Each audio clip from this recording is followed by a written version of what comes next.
ซึ่งว่าตอนนี้เฮาก็ฮอดที่พักเลยเนาะพี่น้องก็เฮ็ดที่พักเป็นที่เรียบร้อยนี่เฮาสินั่งพักผ่อนแล้วก็สิกินข้าวมื้อนี้เฮาก็ได้อาหารดีแหละพี่น้องนี่ผู้ปีกนี่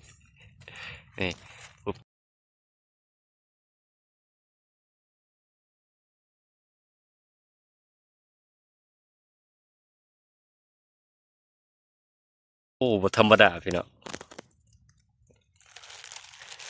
ขั้นตอนการปิ้งเพื่อบ่ให้ตัวเองร้อนต้อง เพิ่นว่าขั้นตอนการปิ้งเพื่อให้ตัวเองบ่ร้อน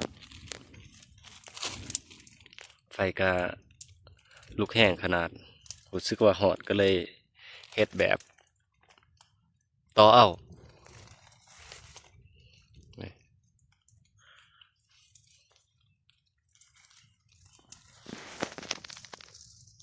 นี่แหละมาเปลี่ยนบรรยากาศอยู่ป่าอยู่ดงคือเก่าพี่น้องเอ้ยอากาศก็สดชื่นเย็นสบายแค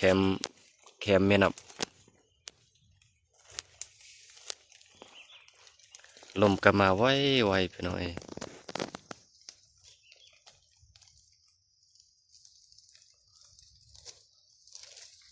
แสดงว่าตอนนี้เฮากำลังปิ้งป่าเนาะเฮามาตัดที่บาดเฮากินข้าวเลยพี่น้องเอ้ยสามป่าสิสุกก็รอท่าไปก่อนสิตัดภาพตอนกินข้าวอีกครั้งพี่น้อง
ปลานิลไซโล